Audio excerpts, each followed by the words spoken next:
सहनावतु सहनौ भुनक्तु सह वीर्यं करवावहै तेजस्विनावधीतमस्तु मा विद्विषावहै। ॐ शान्ति शान्ति ಶಾಂತಿಃ. ಶ್ರೀಕೃಷ್ಣ, ಸರ್ವೂ ನಿನ್ನ ಸೇವೆಯಾಗಲಿ ಸ್ವಾಮಿ. ಎಲ್ಲ ಆಧ್ಯಾತ್ಮ ಬಂಧುಗಳಿಗೂ ನಮಸ್ಕಾರ ಮತ್ತು ಜ್ಞಾನದರ್ಶನಂ ವೇದಿಕೆಗೆ ಸ್ವಾಗತ.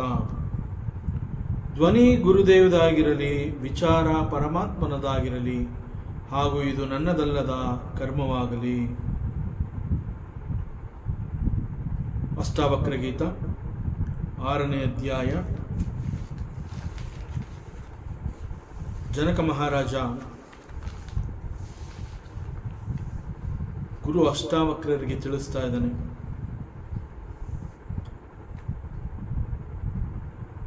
ಲಯವನ್ನು ಹೊಂದಬೇಕು ಅಂತಂದರೆ ನನ್ನ ಬಳಿ ಏನೂ ಇಲ್ಲ, ನಾನು ಯಾವುದಕ್ಕೂ ಅಟ್ಯಾಚ್ ಆಗಿಲ್ಲ, ಮತ್ತು ಬೇರೆ ಯಾವುದೂ ಕೂಡ ಬಂದು ನನ್ನನ್ನು ಅಂಟಿಕೊಂಡಿಲ್ಲ. ಸೊ ನನ್ನ ಬಳಿ ಏನೂ ಇಲ್ಲ. ಸೊ ಏನೂ ಇಲ್ಲ ಅಂತಂದ ಮೇಲೆ ಹೇಗೆ ನಾನು ಯಾವುದನ್ನು ತಾನೇ ನಾನು ಹಿಡ್ಕೊಳ್ಳಿ ಅಥವಾ ಯಾವುದನ್ನು ತಾನೇ ನಾನು ತ್ಯಾಗ ಮಾಡಬಹುದು? ಸೊ ಈವನ್ ಲಯ is also not possible. This is my condition, this is the ಪರಿಸ್ಥಿತಿ. ಸೊ ಹಿ ಸೇಸ್, ಆಕಾಶವತ್ ಅನಂತಃ ಅಹಂ ಘಟವತ್ ಪ್ರಾಕೃತಂ ಜಗತ್ ಇತಿ ಜ್ಞಾನಂ ತಥೈತಸ್ಯ ನತ್ಯಾಗೋ ನಗ್ರಹೋ ಲಯಃ. ಸೊ ನಾನು ಆಕಾಶದಂತೆ ಅಂತ ಹೇಳ್ತಾ ಇದ್ದಾನೆ ಜನಕ ಮಹಾರಾಜ. ಜನಕ ಮಹಾರಾಜ ಇಲ್ಲಿ ಆಕಾಶವತ್ ಅನಂತಹ ಅಹಂ, ಅಹಂ ಪ್ರಯೋಗ ಇಲ್ಲಿ ಅವನು ದೇಹವನ್ನು ಕುರಿತು ಹೇಳಿರುವಂತಹದ್ದಲ್ಲ, ಆತ್ಮ ಸ್ವರೂಪದಲ್ಲಿ ನಿಂತು ಮಾತನಾಡ್ತಾ ಇದ್ದಾನೆ. ಸೊ ನಾನು ಅನ್ನುವಂತಹದ್ದು ಈಸ್ ದಿ ಆತ್ಮ. It is not some identification. So ನಾನು ಅನ್ನುವಂತಹದ್ದು ಈ ರೀತಿ ಅಹಂಕಾರವನ್ನು ಕುರಿತು ಅವನು ಹೇಳ್ತಾ ಇಲ್ಲ. ಸೊ ಇಲ್ಲಿ ನಾನು ಅಂತ ಹೇಳ್ತಾ ಇರುವಂತಹದ್ದು ಆತ್ಮ, ಆತ್ಮ ಸ್ವರೂಪದಲ್ಲಿ ನಿಂತಿದ್ದಾನೆ, ಆತ್ಮ ಜ್ಞಾನದಲ್ಲಿ ನಿಂತು ಮಾತನಾಡ್ತಾ ಇದ್ದಾನೆ. ಸೊ ಹಿಯರ್ ನಾನು ಮೀನ್ಸ್ ಆತ್ಮ. ಸೊ ಆತ್ಮ ಈಸ್ ಲೈಕ್ ಆಕಾಶ, ಇಟ್ ಈಸ್ ಲೈಕ್ ಸ್ಪೇಸ್. ಈ ಆಕಾಶ ಅನ್ನುವಂಥದ್ದು ಹೇಗಿದೆ, ಅದರ ಸ್ವರೂಪ ಏನು? ಇಟ್ ಈಸ್ ಅನಂತಹ. ಅನಂತ ಮೀನ್ಸ್ ದೇರ್ ಈಸ್ ನೋ ಅಂತ್ಯ. ಆಕಾಶ ಎಲ್ಲಿವರೆಗಿದೆ ಅಂತಂದರೆ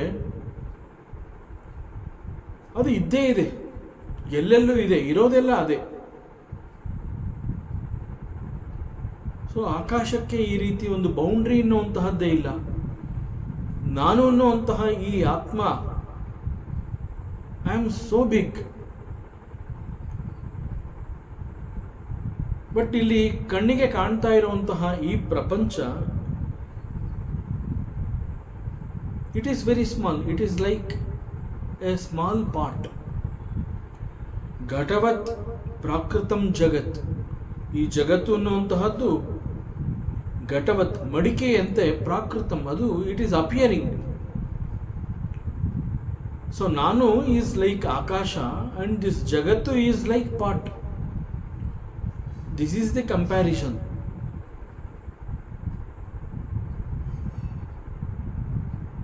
ಜಗತ್ತು is appearing as pot but ಇಲ್ಲಿ ನಾನು ಅನ್ನುವಂತಹದ್ದು is not a appearance, it is like space.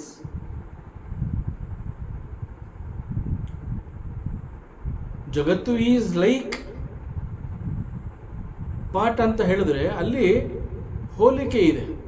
It is appearing as ಅಂತ. ಇಲ್ಲಿ ಆಕಾಶವತ್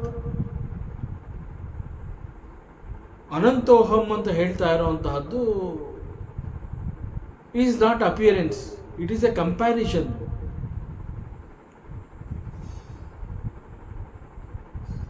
And by comparing this space and Jagat, this Janaka is pointing out the limitations of the Jagat. He is showing the limitations.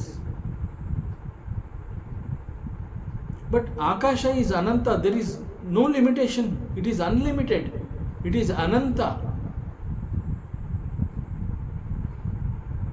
And this is the knowledge, iti gnanam.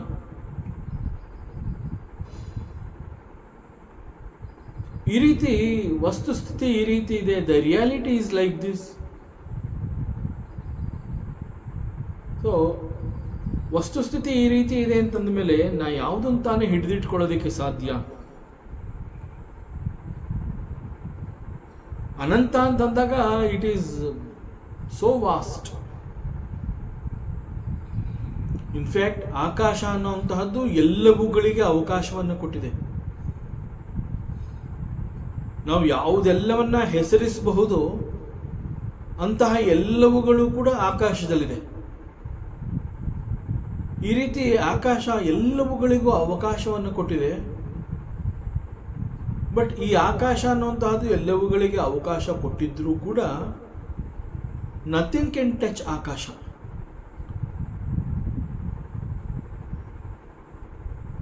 It is not possible. ಮತ್ತು ಎಲ್ಲವೂ ಆಕಾಶದಲ್ಲೇ ಇದೆ ಅಂತಂದ ಮೇಲೆ ಅದು ಯಾಕೆ ಯಾವುದಂತಾನೆ ಯಾಕೆ ಹಿಡಿದಿಟ್ಕೋಬೇಕು? ಇರೋದೆಲ್ಲ ಆಕಾಶದಲ್ಲೇ.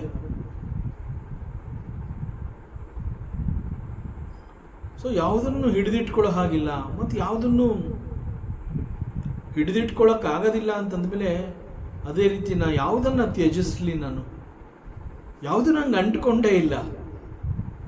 Such A wonderful statement. ಎಲ್ಲವೂ ನನ್ನಲ್ಲಿದೆ, ಎವ್ರಿಥಿಂಗ್ ಎಲ್ಲವೂ ನನ್ನಲ್ಲಿದೆ. ಬಟ್ ನಾ ಯಾವುದಕ್ಕೂ ಅಂಟ್ಕೊಂಡಿಲ್ಲ, ನನಗೆ ಯಾವುದೂ ಅಂಟ್ಕೊಂಡಿಲ್ಲ. ಸೊ ನಾನು ಯಾವುದು ಅಂಟ್ಕೊಂಡಿಲ್ಲ ಅಂತಂದಮೇಲೆ ನನ್ನ ಬಳಿ ಏನೂ ಇಲ್ಲ ಅಂತಾಯಿತು. ಏನೂ ಇಲ್ಲ ಅಂತಂದಮೇಲೆ ನಾ ಯಾವುದನ್ನು ತಾನೇ ತ್ಯಾಗ ಮಾಡಲಿ? ತ್ಯಾಗ ಮಾಡಬೇಕು ಅಂತಂದರೆ ನನ್ನ ಬಳಿ ಏನಾದರೂ ಇರಬೇಕು.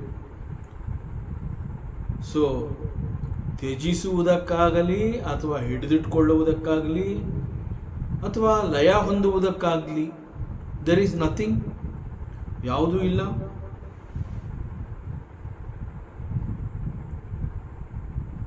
ಈ ಹಿಂದೆ ಗುರು ಅಷ್ಟಾವಕ್ರ ಮಹಾರಾಜ ಜನಕನಿಗೆ ಹೇಳಿರ್ತಾರೆ, ಲಯಂ ವ್ರಜ, ಲಯಂ ವ್ರಜ, ನೀನು ಲಯವನ್ನು ಹೊಂದು. ಮತ್ತೆ ಮತ್ತೆ ಪುನಃ ಪುನಃ ಗುರು ಅಷ್ಟಾವಕ್ರರು ಜನಕನಿಗೆ ಅವನಿಗೆ ಚೆನ್ನಾಗಿ ಅರ್ಥ ಆಗಲಿ ಅನ್ನುವ ಒಂದು ಕಾರಣದಿಂದ ಮತ್ತೆ ಮತ್ತೆ ಹೇಳಿರ್ತಾರೆ, ಲಯಂ ವ್ರಜ, ಲಯಂ ವ್ರಜ. ಇದು ಶಿಷ್ಯನಿಗೆ ಕೊಡ್ತಾ ಇರುವಂತಹ ಉಪದೇಶ. ಒಮ್ಮೆ ಹೇಳಲಿಲ್ಲ ಅವರು, 2 ಬಾರಿ ಹೇಳಲಿಲ್ಲ, ಮತ್ತೆ ಮತ್ತೆ ಹೇಳ್ತಾ ಬಂದಿದ್ದಾರೆ. ಯಾಕೆ ಅಂತಂದರೆ ನನ್ನ ಡಿಸೈಪಲ್ ಯಾರು? ಜನಕ. ಸೊ ಜನಕ ಅವನಿಗೆ ಚೆನ್ನಾಗಿ ಇದು ಸಂಪೂರ್ಣವಾಗಿ ಅರ್ಥ ಆಗಲಿ. ಸೊ ಈ ದೃಷ್ಟಿಯಿಂದ ಗುರು ಅಷ್ಟಾವಕ್ರ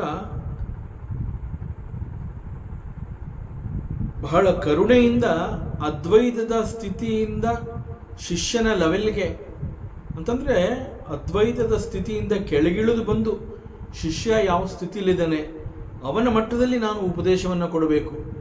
so because guru Ashtavakra he is a guru ಅಂತಂದ ಮೇಲೆ ಅವನ ದೃಷ್ಟಿಕೋನ ಹಿ ಈಸ್ ವೆರಿ ಬಹಳ ಎತ್ತರದಲ್ಲಿರ್ತಾನೆ. ಅವನ ಜ್ಞಾನ ಅಷ್ಟು ಎತ್ತರದಲ್ಲಿರುತ್ತೆ. ಸೊ ಅಷ್ಟು ಎತ್ತರದಲ್ಲಿರುವಂತಹ ನಾನು ತಿಳಿದಿರುವಂತಹ ಜ್ಞಾನವನ್ನು ಜನಕನಿಗೆ ಕೊಡಬೇಕು ಅಂತಂದರೆ ಬಹುಶಃ ಇದು ಬಹಳ ಹೈಯೆಸ್ಟ್ ನಾಲೆಡ್ಜ್ ಅನಿಸುತ್ತೆ. ಅವನಿಗಿದು ಎಟುಕಲಾರದು, ಜನಕನಿಗೆ ಇದು ಎಟುಕಲಾರದು. ಸೊ ಈ ದೃಷ್ಟಿಯಿಂದ ಗುರು ಅಷ್ಟವಕ್ರ ಏನು ಮಾಡ್ತಾನೆ, ತಾನಿರುವಂತಹ ಅದ್ವೈತದ ಅತಿ ಎತ್ತರದ ಸ್ಥಿತಿಯಿಂದ ಕೆಳಗಡೆ ಇಳಿತಾನೆ. ಕೆಳಗಡೆ ಇಳಿದು ಬಂದು, ಅದ್ವೈತದ ಸ್ಥಿತಿಯಿಂದ ಕೆಳಗಡೆ ಇಳಿದು ಬಂದು ಶಿಷ್ಯನಾದ ಜನಕನಿಗೆ ಅವನ ಲೆವೆಲ್ನಲ್ಲಿ ನಿಂತು ಮಾತನಾಡ್ತಾನೆ. ಇಲ್ಲಿ ಗುರು ಅಷ್ಟವಕ್ರ ಹಿ ಥಿಂಕ್ಸ್ ದಟ್ ನಾನು ಜನಕನ ಲೆವೆಲ್ಗೆ ಕೆಳಗಡೆ ಇಳಿದು ಮಾತನಾಡ್ತಾ ಇದ್ದೀನಿ. This is the thinking of guru Ashtavakra. But ಇಲ್ಲಿ ಆಶ್ಚರ್ಯ ಏನು ಅಂತಂದರೆ, this Janaka Maharaja he is a ಜ್ಞಾನಿ, he is also realised master. ಉಪದೇಶ ಅವನು ಪಡ್ಕೊಂಡಿರೋದು ಯಾರಿಂದ? ಗುರು ಅಷ್ಟಾವಕ್ರರಿಂದ. ಸೊ ಆ ನಿಷ್ಠೆ ಎಷ್ಟಿತ್ತು, ಗುರು ನಿಷ್ಠೆ ಎಷ್ಟಿತ್ತು ಅಂತಂದರೆ ಸಂಪೂರ್ಣವಾಗಿ ಜ್ಞಾನವನ್ನು ಗಳಿಸಿದ್ದಾನೆ ಜನಕ ಮಹಾರಾಜ.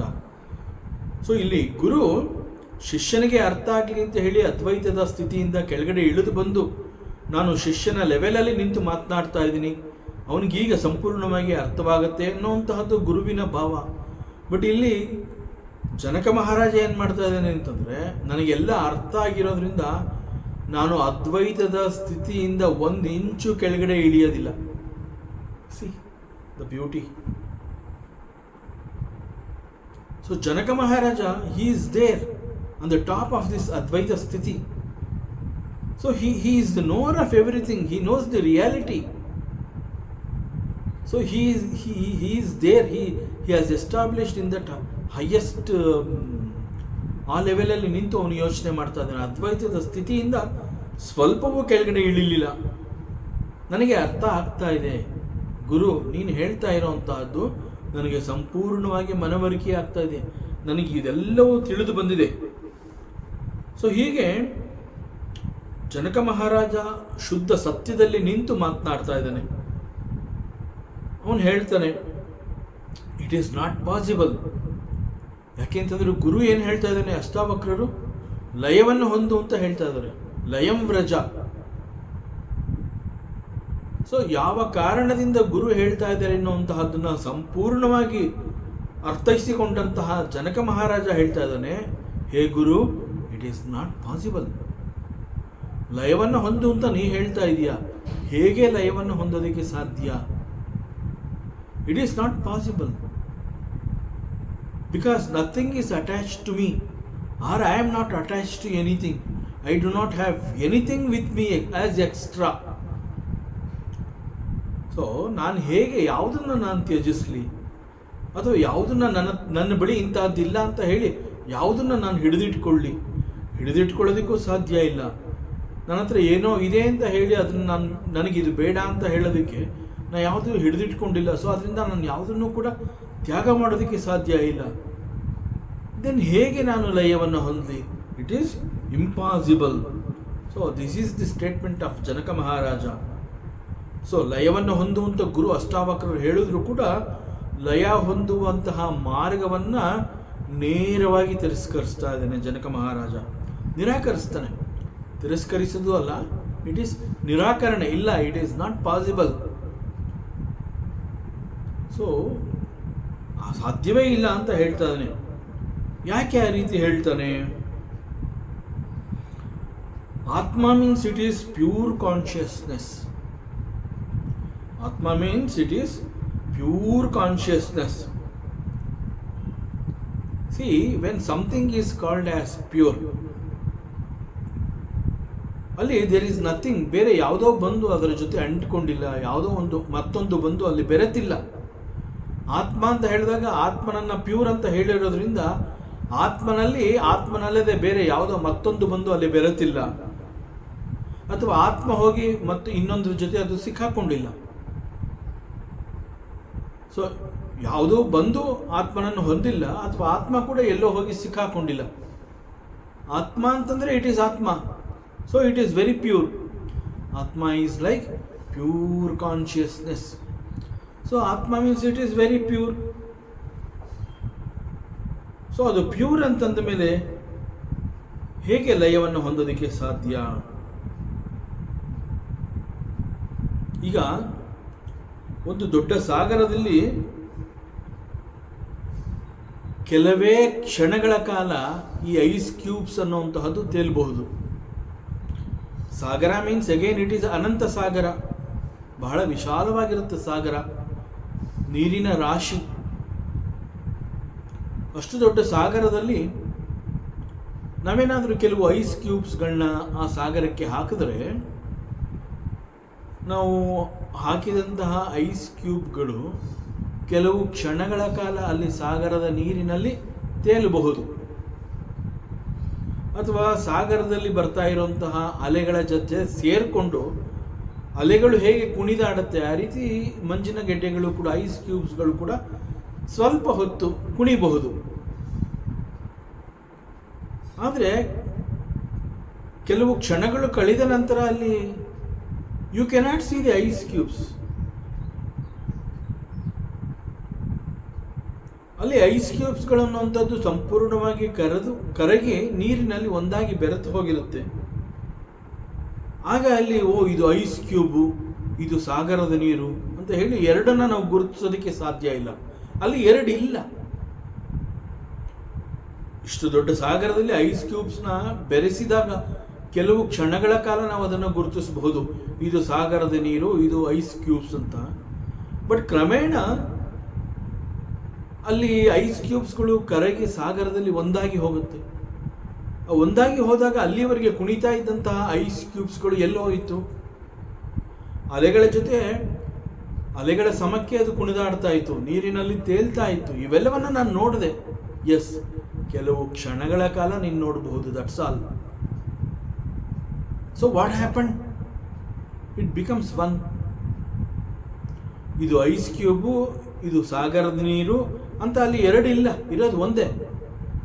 ಇರೋದು ಒಂದು ಯಾವುದು ಅಂತಂದರೆ ಇಟ್ ಈಸ್ ಸಾಗರ. ಅಲ್ಲಿ ಎರಡಿಲ್ಲ. ಸೊ ಹೀಗೆ ಆತ್ಮ ಅಂತಂದ್ರೆ ಆತ್ಮ ಈಸ್ ಸೋ ಪ್ಯೂರ್. ಈ ಆತ್ಮನಲ್ಲಿ ಬೇರೆ ಯಾವುದು ಕೂಡ ಬಂದು ಸೇರ್ಕೊಳ್ಳೋದಕ್ಕೆ ಸಾಧ್ಯವೇ ಇಲ್ಲ. ಅಹಂಕಾರ ಅನ್ನುವಂತಹದ್ದು ಆತ್ಮನಲ್ಲಿ ಸೇರ್ಕೊಳ್ಳೋದಕ್ಕೆ ಸಾಧ್ಯ ಇಲ್ಲ. ಅದರಿಂದ ಆತ್ಮನಲ್ಲಿ ಈ ಅಹಂಕಾರ ಅನ್ನುವಂತಹದ್ದು ಲಯ ಹೊಂದಲು ಸಾಧ್ಯ ಇಲ್ಲ. ಆತ್ಮ ಈಸ್ ಶುದ್ಧ ಚೈತನ್ಯ, ಆತ್ಮ ಈಸ್ ಅನಂತ. ಸಿನ್ಸ್ ಆತ್ಮ ಈಸ್ ಅನಂತ ಅಂಡ್ ಪ್ಯೂರ್, ಅಲ್ಲಿ ಎರಡನೇದು ಅನ್ನುವಂತಹದ್ದು ಇಲ್ಲ.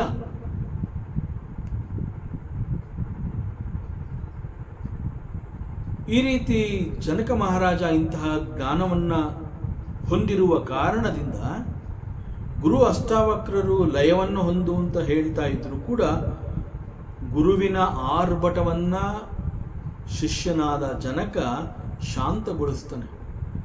ಯಾಕೆ ಕೂಗಾಡ್ತಾ ಇದ್ದೀರಾ? ಹೇಗೆ ತಾನೇ ಲಯವನ್ನು ಹೊಂದೋದಕ್ಕೆ ಸಾಧ್ಯ?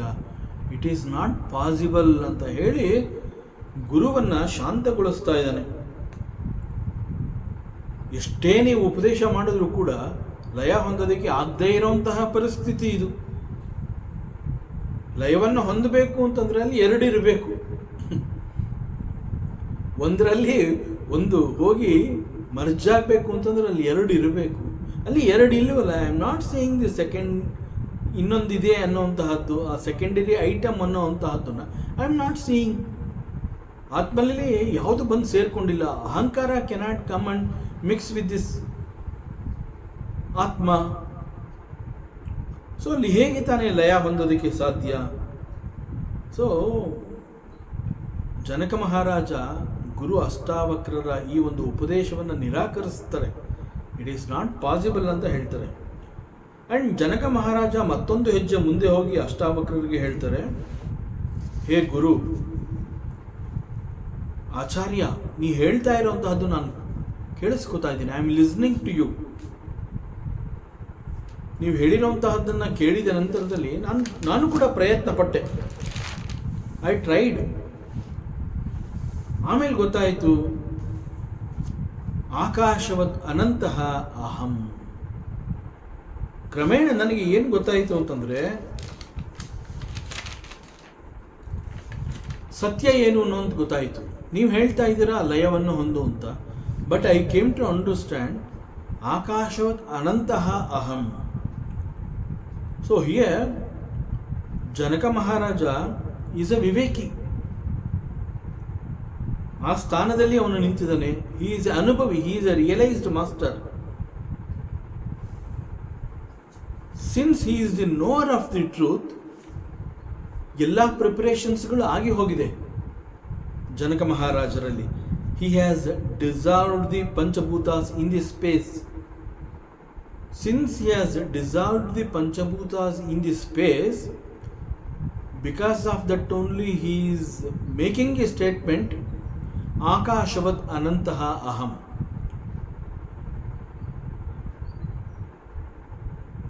He has already dissolved the Panchabhutas. What is that Panchabhuta? So, ತನ್ನ ದೇಹವನ್ನು ಕುರಿತು ಇಲ್ಲಿ ಜನಕ ಮಹಾರಾಜ ಪಂಚಭೂತಗಳು ಅಂತ ಕರೆದಿದ್ದಾನೆ. ಸೊ ದೇಹ is made up of panchabhutas. ದೇಹವನ್ನು ಪಂಚಭೂತಗಳು ಅಂತ ಕರೆದಿದ್ದಾನೆ. ಅಂಡ್ ದೇಹದ ಅಭಿಮಾನವನ್ನು ಅವನು ಈಗಾಗಲೇ ಬಿಟ್ಕೊಟ್ಬಿಟ್ಟಿದ್ದಾನೆ. ದೇಹದ ಮೇಲೆ ಯಾವುದೇ ರೀತಿಯ ಮೋಹ ಇಲ್ಲ, ಅಭಿಮಾನ ಇಲ್ಲ. ದೇಹವನ್ನು ಬಿಟ್ಕೊಡು ಅಂತ ಗುರು ಅಷ್ಟಾವಕ್ರರು ಹೇಳಿದಾಗ ಹಿ ರಿಯಲೈಸ್ ವಾಟ್ ಈಸ್ ದೇಹ. ಹಿ ಇಮ್ಮಿಡಿಯೇಟ್ಲಿ ಇದು ನನ್ನದಲ್ಲ ಅನ್ನುವಂತಹದ್ದು ಗೊತ್ತಾಯಿತು. ನನ್ನದಲ್ಲದೆ ಇರೋವಂತಹದ್ದನ್ನು ನಾನು ಯಾಕೆ ಇಟ್ಕೋಬೇಕು? ಗುರು ಈಸ್ ಆಲ್ಸೋ ಟೆಲಿಂಗ್, ನನಗೂ ಕೂಡ ಇದು ಅರ್ಥವಾಗಿದೆ. ದಿಸ್ ದೇಹ ಅನ್ನುವಂತಹದ್ದು ಇಟ್ ಬಿಲಾಂಗ್ಸ್ ಟು ದಿ ಪಂಚಭೂತಾಸ್. ಮತ್ತು ಈಗಾಗಲೇ ಗುರು ಕೂಡ ಇದನ್ನು ಉಪದೇಶಿಸಿದ್ರು. Now I have done it. ಗುರು ಏನು ಹೇಳಿದ್ರು? ದೇಹದ ಮೇಲಿನ ಅಭಿಮಾನವನ್ನು ನೀನು ಬಿಟ್ಟುಬಿಡು, ಅಭಿಮಾನವನ್ನು ಹೊಂದಬೇಡ. ದೇಹ ಅನ್ನುವಂತಹದ್ದು ಅದು ನಾಶ ಆಗುವಂತಹದ್ದು. ನೀನು ಅದಕ್ಕೆ ಅಟ್ಯಾಚ್ ಆಗಬೇಡ. ಅದರ ಮೇಲಿರುವಂತಹ ವ್ಯಾಮೋಹವನ್ನು, ಪ್ರೀತಿಯನ್ನು, ಸಲುಗೆಯನ್ನು ನೀನು ಬಿಟ್ಕೊಟ್ಬಿಡು. Because you are not the body, it is only an instrument.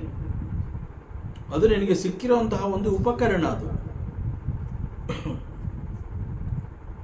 So ಅದನ್ನು ನೀನು ಹೊಂದಬೇಡ, ಅದರ ಮೇಲಿರೋ ಅಭಿಮಾನವನ್ನು ನೀನು ಹೊಂದಬೇಡ.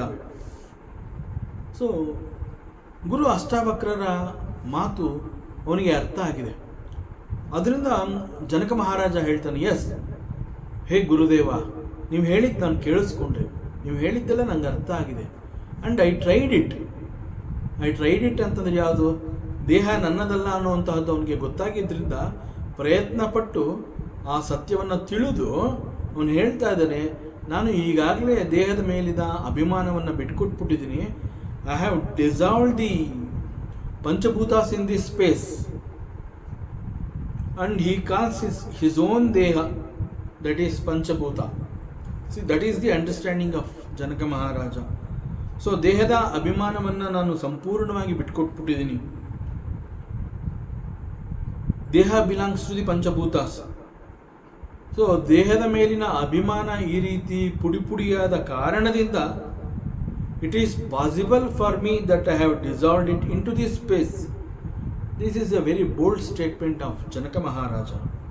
And he says, ಅವನು ಹೇಳ್ತಾನೆ, ಆಕಾಶದಂತೆ ಅನಂತನು ನಾನು, ಆಕಾಶವತ್ ಅನಂತೋಹಂ.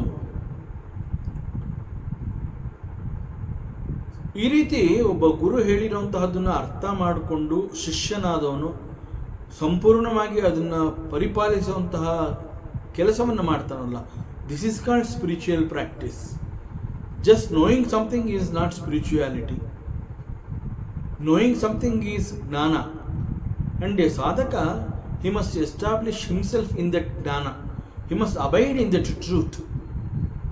So that is what this Janaka Maharaja has done it. So he has done that spiritual practice also already.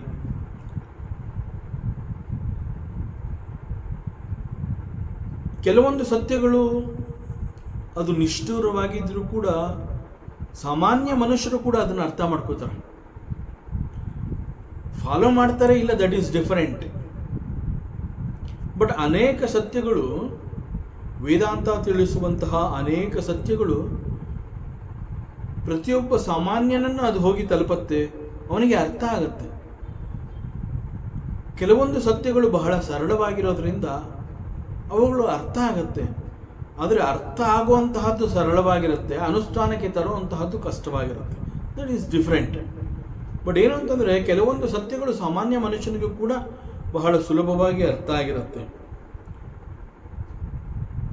But there are some people, they are called ಪ್ರಜ್ಞಾವಂತರು.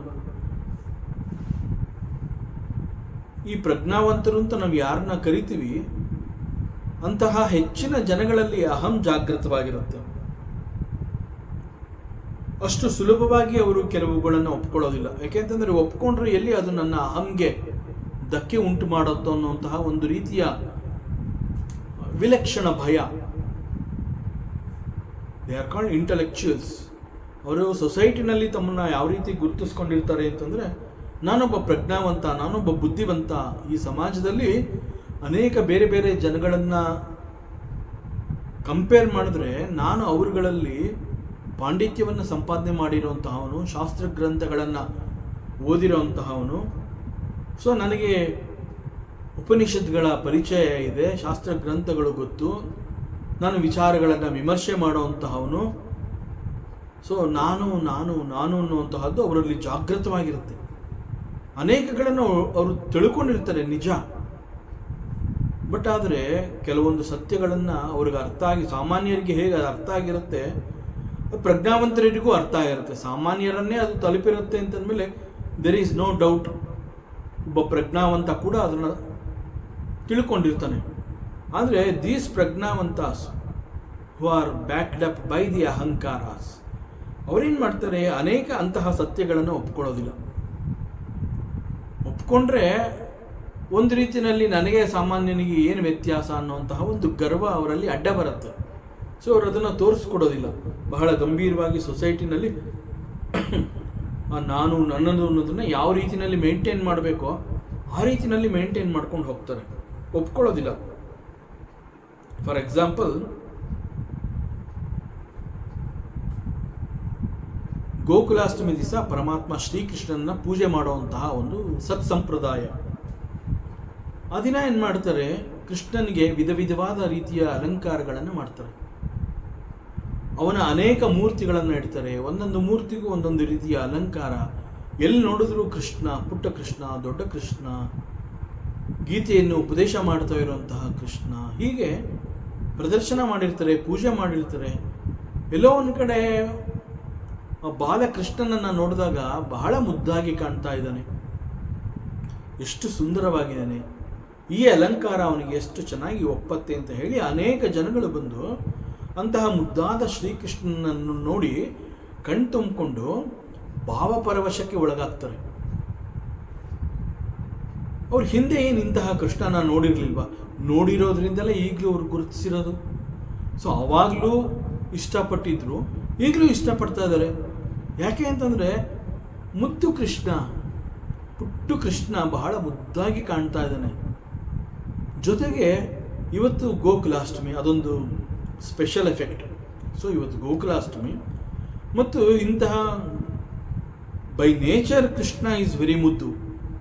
ಜೊತೆಗೆ ಅಲಂಕಾರ ಕೂಡ ಅವನಿಗೆ ಮತ್ತೊಂದು ಮೆರುಗನ್ನು ಕೊಟ್ಟಿದೆ. ಒಂದು ಹಬ್ಬದ ವಿಶೇಷ, ಮತ್ತೊಂದು ಅಲಂಕಾರ. ಸೊ ಹೀಗೆ ಅನೇಕಗಳು ಸೇರಿಕೊಂಡು ಆ ಕೃಷ್ಣನನ್ನು ನೋಡ್ತಾ ಇದ್ದರೆ ನೋಡ್ತಾನೇ ಇರಬೇಕು. ನಮಗೆ ಗೊತ್ತು ನಮ್ಮ ಕಣ್ಣುಗಳು ಎಷ್ಟು ಅಗಲ ಇದೆ ಅಂತ. ಮತ್ತಷ್ಟು ನಾವು ಅಗಲ ಮಾಡಿ ಆ ಕೃಷ್ಣನನ್ನು ನೋಡುವಂತಹ ಪ್ರಯತ್ನವನ್ನು ನಾವು ಮಾಡ್ತೀವಿ, ಕಣ್ಣಗಲಿಸಿ. ಯಾಕೆ? ಹೇಗೆ ಬೇಕಾದ್ರೂ ನಾವು ನೋಡ್ಬೋದಲ್ಲ? ಇಲ್ಲ, ಇಟ್ ಈಸ್ ಎ ಭಾವನೆ. ಆ ನಮಗೆ ಆಗ್ತಾ ಇರುವಂತಹ ಸಂತೋಷವನ್ನು ನಾವು ವಿ ಎಕ್ಸ್ಪ್ರೆಸ್ ಇಟ್ ಥ್ರೂ ಅನೇಕ ಬೇರೆ ಬೇರೆ ನಮ್ಮ ಎಕ್ಸ್ಪ್ರೆಷನ್ಸ್ಗಳು ನಮ್ಮ ಬಾಡಿ ಲ್ಯಾಂಗ್ವೇಜಿಂದ ಗೊತ್ತಾಗೋಗುತ್ತೆ. ಕಣ್ಣು ಅರಳಿಸಿ ನೋಡುವಂತಹದ್ದು, ಮುಖದಲ್ಲಿ ಒಂದು ರೀತಿಯ ನಗು ಇರುತ್ತೆ, ಸಂತೋಷ ಇರುತ್ತೆ. ಒಟ್ಟಾರೆಯಾಗಿ ಆ ಮುಖದಲ್ಲಿ ಒಂದು ರೀತಿಯ ತೃಪ್ತಿ, ಸಂತೃಪ್ತಿ ಅಂತ ಹೇಳ್ತೀವಿ. ಸೊ ಪುಟ್ಟದಾದಂತಹ ಮುದ್ದಾದ ಶ್ರೀಕೃಷ್ಣನನ್ನು ನೋಡಿದಾಗ, ಅಷ್ಟೊಂದು ಖುಷಿಯಾದಾಗ ಅನೇಕರಲ್ಲಿ ಒಂದು ರೀತಿಯ ಭಾವಪರವಶರಾಗ್ತಾರೆ. ಕೃಷ್ಣ ಕೃಷ್ಣ ಅಂತ ಕೂಗ್ತಾರೆ, ಕಣ್ಣಲ್ಲಿ ನೀರು ತಂದ್ಕೋತಾರೆ. ಆಮೇಲೆ ಅವ್ರ ಜೊತೆ ಮಾತನಾಡ್ತಾರೆ. ಅವ್ರಿಗೆ ಏನು ಅನಿಸುತ್ತೆ ಅದನ್ನ ಆ ಕೃಷ್ಣನ ಜೊತೆ ಅವ್ರು ಮಾತನಾಡ್ತಾರೆ. ಬಂದಿರುವಂತಹ ಜನಗಳು ಅವರು ನಾವು ಎಲ್ಲಿ ಬಂದಿದ್ದೀವಿ, ನಾವೇನು ಮಾತನಾಡ್ತಾ ಇದ್ದೀವಿ, ನಮ್ಮ ಮಾತುಗಳನ್ನ ಬೇರೆ ಅವ್ರು ಕೇಳಿಸ್ಕೊತಾ ಇದ್ದಾರೆ. Nothing, they don't care for all these things.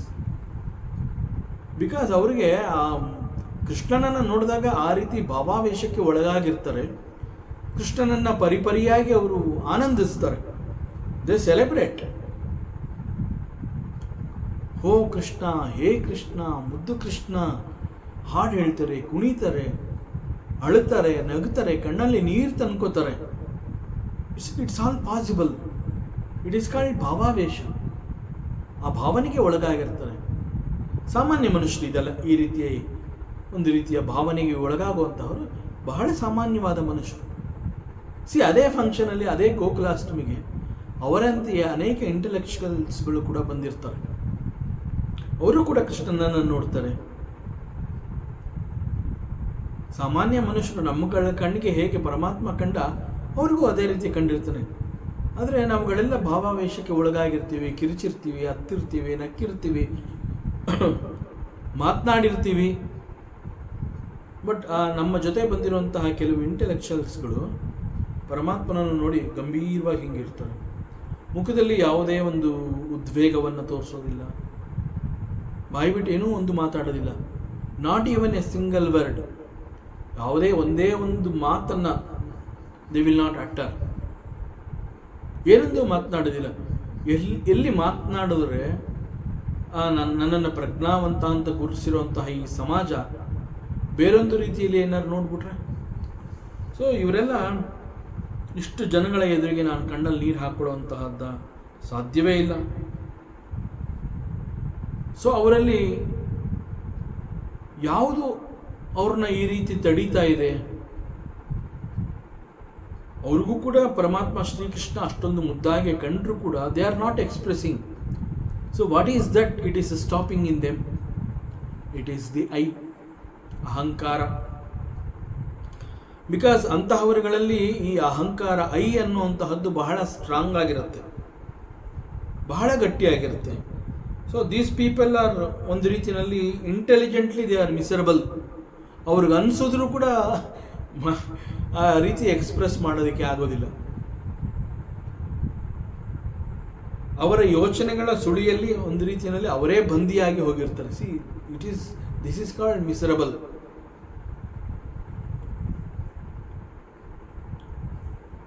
ಉದಾಹರಣೆಗೆ ಅವ್ರು ಹೇಳ್ತಾರೆ, the body is in the ಪ್ರಾಣ, the body is in the ಪ್ರಾಣ, ಪ್ರಾಣ is in the mind, mind is in the ಬುದ್ಧಿ, ಬುದ್ಧಿ ಈಸ್ ಇನ್ ಆನಂದಮಯ ಕೋಶ. ಸಾಮಾನ್ಯವಾಗಿ ಇದು ಎಲ್ರಿಗೂ ತಿಳಿದಿರುವಂತಹ ವಿಚಾರ. ಯಾಕೆಂದರೆ ನಾವೆಲ್ಲರೂ ಕೂಡ ಈ ಒಂದು ಆನಂದಮಯ ಕೋಶದಿಂದಲೇ ಬಂದಿರುವಂತಹವರುಗಳು. ನಾವು ಪ್ರತಿಯೊಬ್ಬರಿಗೂ ಇದೇ ಅನುಭವ, ದಿಸ್ ಇಸ್ ದಿ ಸತ್ಯ. ಸೊ ನಾವೆಲ್ಲರೂ ಕೂಡ ಈ ರೀತಿ ಆನಂದಮಯ ಕೋಶದಿಂದ ಬಂದಿರುವಂತಹವರುಗಳು. ಆದರೆ ನಾವುಗಳು ಯಾಕೆ ಬೇರೆ ಬೇರೆಯಾಗಿರ್ತೀವಿ? ನಾವು ಯಾಕೆ ವಿ ಲುಕ್ ವೆರಿ ಡಿಫ್ರೆಂಟ್, ಭಿನ್ನ ಭಿನ್ನವಾಗಿ ನಾವು ಕಾಣಿಸ್ತೀವಿ. ನಾನು ಯೋಚನೆ ಮಾಡೋ ಹಾಗೆ ಅವನು ಯೋಚನೆ ಮಾಡ್ತಾ ಇಲ್ಲ. ಕೃಷ್ಣನನ್ನು ನೋಡಿದಾಗ ನಾನು ಭಾವಾವೇಶಕ್ಕೆ ಒಳಗಾಗಿ ನನ್ನ ಕಣ್ಗಳಲ್ಲಿ ನೀರು ಬಂತು, ಅಳು ಬಂತು, ನಗು ಬಂತು, ನಾನು ಅವನ ಜೊತೆ ಮಾತನಾಡಿದೆ. ನನ್ನಂತೆ ಮತ್ತೊಬ್ಬ ಕೂಡ ನನ್ನ ಪಕ್ಕದಲ್ಲಿ ನಿಂತು ಅವನು ಕೂಡ ಕೃಷ್ಣನನ್ನು ನೋಡ್ದ. ಅವನು ಆ ರೀತಿ ಮಾಡಲಿಲ್ವಲ್ಲ, ಯಾಕೆ? ನನಗಿಂತ ಅವನು ಹೇಗೆ ಭಿನ್ನ? ಯಾಕೆಂದರೆ ನಾನು ಕೂಡ ಆನಂದ ಕೋಶದಿಂದ ಬಂದಿರುವಂಥವನು, ಅವನು ಕೂಡ ಆನಂದಮಯ ಕೋಶದಿಂದಲೇ ಬಂದಿರುವಂತಹವನು. ನನ್ನಂತೆ ಅವನು ಯಾಕೆ ಯೋಚನೆ ಮಾಡ್ತಾ ಇಲ್ಲ? ಅಥವಾ ಅವನ ಯೋಚನೆಗಳು ನನಗೆ ಯಾಕೆ ಹುಟ್ಟಲಿಲ್ಲ? So we are all from the same source, ಆನಂದಮಯ ಕೋಶ. We all have come from that source only. So ಇದು ಅನೇಕರಿಗೆ ಬಹಳ ದೊಡ್ಡ ಪ್ರಶ್ನೆಯಾಗಿ ಕಾಡುತ್ತೆ. ಸೊ ಇಂತಹ ಪ್ರಶ್ನೆಗಳು ಬಂದಾಗ ಹೆಚ್ಚು ವಿಚಾರವನ್ನು ಮಾಡಬೇಕು. Why it is so? But unfortunately people will not put efforts to know this truth. ಯಾಕೆ ಈ ರೀತಿ ಅನ್ನುವಂತಹ ಯೋಚನೆಯನ್ನು ಮಾಡೋದಿಲ್ಲ. ಒಂದು ಸಾಗರದ ಬಳಿ ಹೋಗಿ ನಾವು ನಿಂತಾಗ ಗೊತ್ತಾಗತ್ತೆ, ಒಂದು ಸಾಗರ ಸಮುದ್ರ ತೀರಕ್ಕೆ ಹೋದಾಗ ಅಲ್ಲಿ ಗೊತ್ತಾಗತ್ತೆ, ಆ ಸಮುದ್ರದಲ್ಲಿ ಅನೇಕ ರೀತಿಯ ಅಲೆಗಳನ್ನು ನಾವು ನೋಡ್ತೀವಿ. ಸಣ್ಣ ಅಲೆ, ದೊಡ್ಡ ಅಲೆ, ಭೋರ್ಗರೆಯತ್ತ ಬರ್ತಾ ಇರುವಂತಹ ಅಲೆ, ಶಾಂತವಾಗಿ ಹರಿತಾ ಇರುವಂತಹ ಅಲೆ, there are different waves. And it is so wonder, all the waves are from the same ocean. We are all from the same Anandamaya Kosha. The source is the same. So many waves are from the same ocean. One is big, one is small, one is very forceful, one is very slow. Why it is so? Think. See, ರೈಸ್ನ ಉಪಯೋಗಿಸ್ಕೊಂಡು ನಾವು ದೋಸೆಯನ್ನು ಮಾಡ್ತೀವಿ, ಇಡ್ಲಿಯನ್ನು ಮಾಡ್ತೀವಿ. Dosa is different, idli is different. ಇದೇ ದೋಸೆಯನ್ನು, ಬೇಳೆಯನ್ನು ಎಲ್ಲ ನೆನೆ ಹಾಕಿ ರುಬ್ಕೊಂಡು ಅದನ್ನು ಹಿಟ್ಟು ಮಾಡ್ಕೋತೀವಿ. ಸೇಮ್ ಹಿಟ್ಟು ನೀರಿನಲ್ಲಿ ಬೇಯಿಸಿದಾಗ ಅದನ್ನು ಇಡ್ಲಿ ಅಂತ ಕರಿತೀವಿ. ಕಾವಲಿಯ ಮೇಲೆ ಹಾಕಿ ಅದಕ್ಕೆ ಎಣ್ಣೆಯನ್ನು ಹಾಕಿ ಚೆನ್ನಾಗಿ ಗರಿಗರಿಯಾಗಿ ಮಾಡಿದಾಗ ಅದನ್ನು ದೋಸೆ ಅಂತ ಕರಿತೀವಿ. But it is from the same source. It is the rice. It is from the rice. Why it is different? Think. So Janaka says, Akashavat Anantaha Aham. So ನಾನು ಆಕಾಶದಂತೆ ಅನಂತನಾಗಿದ್ದೀನಿ. ಮೆಡಿಟೇಷನ್ ಅಂತ ನಾವು ಹೇಳ್ತೀವಿ, ಧ್ಯಾನ ಅಂತ ಕರಿತೀವಿ. ಧ್ಯಾನ ಅಂತ ಹೇಳಿದಾಗ ಇಟ್ ಹ್ಯಾಸ್ ಟು ಹ್ಯಾಪನ್. ಸಾಮಾನ್ಯವಾಗಿ ನಾವು ಕಮ್ಯುನಿಕೇಟಿವ್ ಲ್ಯಾಂಗ್ವೇಜ್, ಆಡು ಭಾಷೆನಲ್ಲಿ ನಾವೇನು ಹೇಳ್ತೀವಿ ಅಂತಂದ್ರೆ, ನಾನೀಗ ಧ್ಯಾನ ಮಾಡಬೇಕು, ಅಥವಾ ಏನು ಮಾಡ್ತಾ ಇದೆಯಾ ಅಂತ ಕೇಳಿದಾಗ ಐ ಆಮ್ ಡೂಯಿಂಗ್ ಮೆಡಿಟೇಷನ್, ಈ ರೀತಿ ನಾವು ಮಾತನಾಡ್ತೀವಿ. It is only communicative language. But ಅಲ್ಲಿರುವಂತಹ ಗ್ರಾಮೆಟಿಕಲಿ ಆ ಮೂಲಕ ನಾವು ಹೋದರೆ ಇಟ್ ಈಸ್ ರಾಂಗ್ ಯೂಸೇಜ್. ಧ್ಯಾನ ಅಂತ ಹೇಳಿದಾಗ, ಮೆಡಿಟೇಷನ್ ಅಂತ ಹೇಳಿದಾಗ, meditation is not something that can be done. It is not doing. Meditation is not something that you can do. So it is not doing something. In fact it is undoing. Undoing of everything. Meditation ಅಂತಂದರೆ it is undoing of everything. It is not doing something. But ನಮಗೆ ಏನು ಅಂತಂದರೆ, ನಾವು ಒಂದು ವಿಚಾರವನ್ನು ನಾವು communicate ಮಾಡೋದಕ್ಕೋಸ್ಕರವಾಗಿ ಯಾರಿಗೋ ಒಂದು ಸುದ್ದಿಯನ್ನು ನಾವು ತಿಳಿಸ್ಬೇಕು, ಇನ್ಫಾರ್ಮೇಷನ್ ಕೊಡಬೇಕು. ಏನು ಮಾಡ್ತಾ ಇದೆಯಾ ಅಥವಾ ಏನು ಮಾಡ್ತೀಯಾ ನೆಕ್ಸ್ಟ್ ಅಂತಂದಾಗ, I will sit for meditation ಅಂತ ಹೇಳ್ತೀವಿ. I will do meditation. So meditation ಅನ್ನುವಂಥದ್ದು ಇಟ್ ಹ್ಯಾಸ್ ಟು ಹ್ಯಾಪನ್. ಆ ಮೆಡಿಟೇಷನ್ ಅನ್ನುವಂಥದ್ದು it is not doing something. ನಾನು ಮೆಡಿಟೇಷನ್ ಮಾಡ್ತಾ ಇದ್ದೀನಿ ಅಂತ ಏನಾದ್ರು ಹೇಳಿದ್ರೆ, ಒಂದು it is wrong usage of the language. ಎರಡನೇದಾಗಿ ಐ ಆಮ್ ಡೂಯಿಂಗ್ ಮೆಡಿಟೇಷನ್ ಅಂತ ಹೇಳಿದಾಗ, ಆ ಮೆಡಿಟೇಷನ್ ಅನ್ನುವಂತಹದ್ದು it has to happen. It is some knowledge, something will be realised out of it. ಆ ಒಂದು ಧ್ಯಾನ ಅಂತ ನಾವೇನು ಹೇಳ್ತೀವಿ, ಅಲ್ಲಿ ಕೆಲವು ಸತ್ಯಗಳನ್ನು ನೋಡುವಂತಹ ಪ್ರಯತ್ನ ಅದು. ಸೊ ಅಲ್ಲಿ ಮಾಡುವಂತಹದ್ದೇನೂ ಇಲ್ಲ, ಅಲ್ಲಿ ತಿಳ್ಕೊಳ್ಳುವಂತಹದ್ದಿದೆ. ಅನೇಕಗಳು ನಮಗೆ ಆ ಧ್ಯಾನ ಸ್ಥಿತಿಯಲ್ಲಿ ಗೊತ್ತಾಗುತ್ತೆ. ವೇದ ಮಂತ್ರಗಳು ಅಂತ ಹೇಳಿದಾಗ ನಮ್ಮ ಶಾಸ್ತ್ರ ಏನು ಹೇಳುತ್ತೆ ಅಂತಂದರೆ, ನಮ್ಮ ಪ್ರಾಚೀನ ಋಷಿಗಳು ದೀರ್ಘ ಧ್ಯಾನದ ಅವಸ್ಥೆಯಲ್ಲಿದ್ದಾಗ ಕಂಡುಕೊಂಡಂತಹ ಕೆಲವು ಸತ್ಯಗಳು ಈಸ್ ಕಾಲ್ಡ್ ವೇದ ಮಂತ್ರಗಳು. ಸೊ ಅಲ್ಲೂ ಕೂಡ ದೀರ್ಘ ಧ್ಯಾನದ ಅವಸ್ಥೆಯಲ್ಲಿ ಅವರಿಗೆ ಅನುಭವವಾದಂತಹ ಮಂತ್ರಗಳು ಅಂತ ಹೇಳ್ತಾ ಇದ್ದಾರೆ. ಅಷ್ಟು ಹೊತ್ತು ದೀರ್ಘ ಧ್ಯಾನವನ್ನು ಮಾಡಿ ಅವರು ಮಂತ್ರಗಳನ್ನು ತಂದರು ಅಂತ ಎಲ್ಲೂ ಹೇಳಿಲ್ಲ. ಸೊ ಮೆಡಿಟೇಷನ್ ಅಥವಾ ಧ್ಯಾನ ಅಂತ ಹೇಳಿದಾಗ it is not doing something. Meditation ಮಾಡ್ತಾ ಇದ್ದೀನಿ ಅಂತ ನಾ ಏನಾದ್ರು ಒಂದು ಪಕ್ಷದಲ್ಲಿ ಹೇಳಿದ್ರೆ ಇಮ್ಮಿಡಿಯೇಟ್ ಆಗಿ ಅಲ್ಲಿ a doer is born.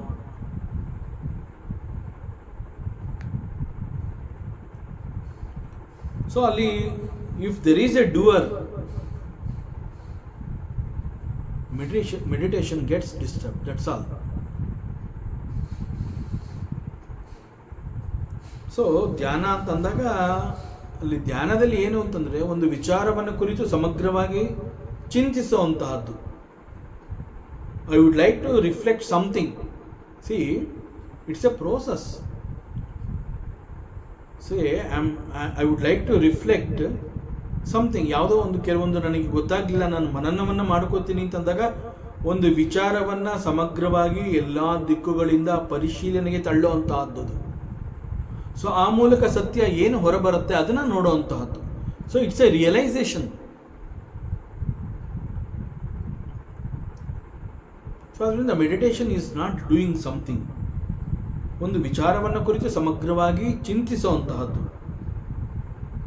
So ಅಲ್ಲಿ ಆ ಸಮಯದಲ್ಲಿ ಏನಾಗುತ್ತೆ, ಮನಸ್ಸು ಅನ್ನುವಂತಹದ್ದು ಬೇರೆ ಎಲ್ಲೂ ಹೋಗದಂತೆ ಅದೇ ವಿಷಯದ ಹಿಂದೆ ಮುಂದೆ ಸುತ್ತ ಅದು ತಿರುಗ್ತಾ ಇರುತ್ತೆ. ಮನಸ್ಸು is available there, mind is available. So ಮನಸ್ಸು ಅನ್ನುವಂತಹದ್ದು ನನಗೆ ಸಿಕ್ಕಿದೆ ಅಂತಂದಾಗ it is an opportunity and it is a plus point. I should make use of the mind. So ಆಗ ಬೇರೆಲ್ಲೂ ಹೋಗದಂತೆ, ಮನಸ್ಸು ಬೇರೆ ಎಲ್ಲೂ ಹೋಗದಂತೆ ಅದೇ ವಿಷಯದಲ್ಲಿ ಇನ್ವಾಲ್ವ್ ಆಗುವಂತೆ ಮನಸ್ಸನ್ನು ಕೂಡ ನಾನು ಅದರಲ್ಲಿ ತೊಡಗಿಸ್ತೀನಿ. That is meditation.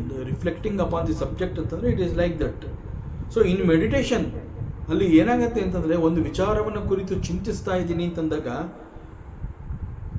ಯಾವುದೇ ಒಂದು ವಿಚಾರವಾಗಿರಲಿ, ಲೆಟ್ ಮಿ ಅನ್ಫೋಲ್ಡ್ ಇಟ್.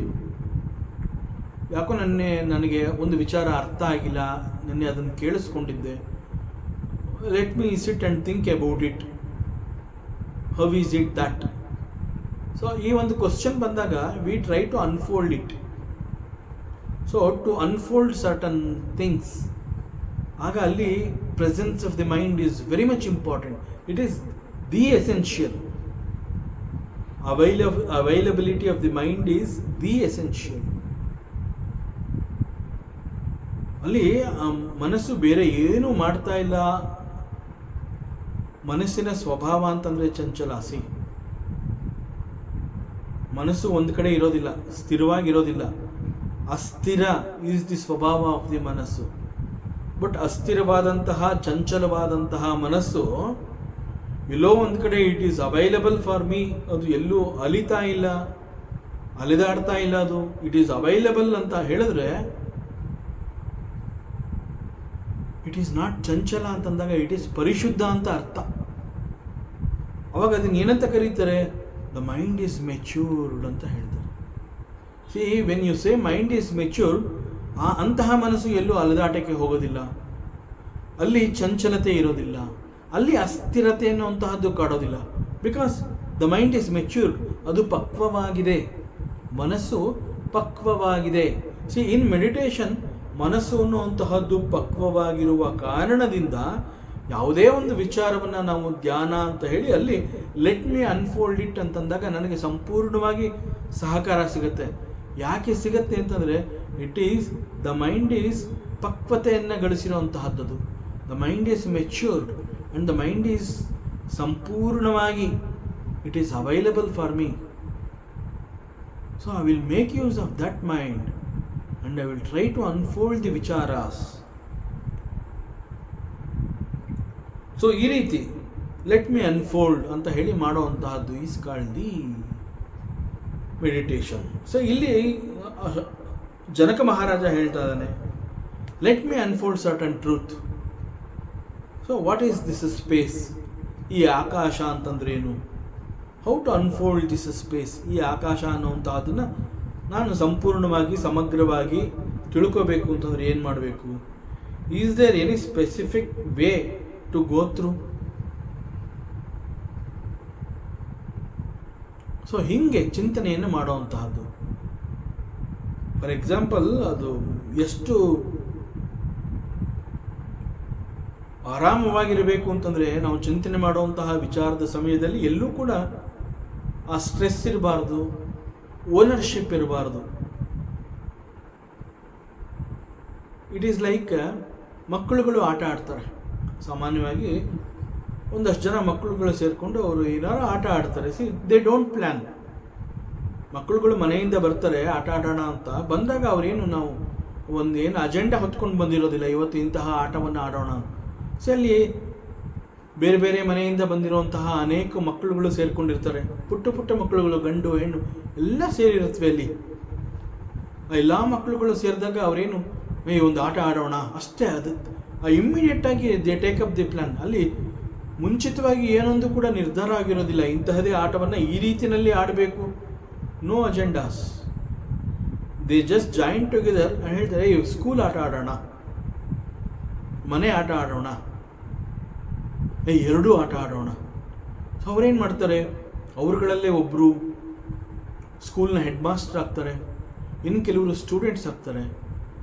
ಅದೇ ರೀತಿ ಮನೆ ಆಟ ಅಂತ ಹೇಳಿ ಒಬ್ಬ ಅಪ್ಪನಾಗಿರ್ತಾನೆ, ಮತ್ತೊಬ್ಬಳು ಅಮ್ಮನಾಗಿರ್ತಾಳೆ, ಕೆಲವುಗಳು ಮಕ್ಕಳಾಗಿರ್ತಾರೆ. ಸೊ ತಂದೆ ತಾಯಿ ಅಂತ ಅನ್ನಿಸ್ಕೊಂಡಿರೋ ಆ ಪಾತ್ರದಲ್ಲಿರುವಂತಹ ಸಮಯದಲ್ಲಿ ಮಕ್ಕಳನ್ನು ಕರ್ಕೊಂಬಂದು ಸ್ಕೂಲಿಗೆ ಬಿಡ್ತಾರೆ. ಏನು ಪ್ಲ್ಯಾನೇ ಇಲ್ಲ. ಸ್ಕೂಲಲ್ಲಿ ಬರ್ತಾರೆ, ಪಾಠ ಮಾಡತ್ವೆ ಮಕ್ಕಳು, ಪಾಠ ಮಾಡತ್ವೆ, ಸೀರಿಯಸ್ ಆಗಿ ಮಕ್ಕಳುಗಳು ಕೇಳಿಸ್ಕೊಳತ್ವೆ, ಅಥವಾ ಚೇಷ್ಟೆ ಮಾಡಿದಾಗ ಮಾತಾಡಬೇಡ ಅಂತ ಹೇಳ್ತಾರೆ. ಶಾಲೆಯಲ್ಲಿ ಪನಿಷ್ಮೆಂಟ್ ಕೊಟ್ಟಿರೋದೆಲ್ಲ ಜ್ಞಾಪಕ ಬಂದರೆ, ನೀನು ಗಲಾಟೆ ಮಾಡ್ತಾ ಇದೆಯಾ, ನಾನು ನಿಂಗೆ ಪನಿಷ್ಮೆಂಟ್ ಕೊಡ್ತೀನಿ ಅಂತಾರೆ, ಅಥವಾ ಗಲಾಟೆ ಮಾಡು ಅಂತ ಹೇಳ್ಕೊಟ್ಬಿಟ್ಟು ಗಲಾಟೆ ಮಾಡಿಸ್ತಾರೆ. So it's really wonder, they don't plan. Meditation ಅಂತಂದರೂ ಕೂಡ ಇಷ್ಟೇ ಆರಾಮವಾಗಿ ಆಗುವಂತಹದ್ದು. ಅಲ್ಲಿ ಯಾವುದೇ ರೀತಿಯಾದ ಬಲವಂತದ ಪ್ರಯೋಗ ಇರಬಾರ್ದಲ್ಲಿ. ಮಕ್ಕಳು ದೇ ಡೋಂಟ್ ಪ್ಲ್ಯಾನ್.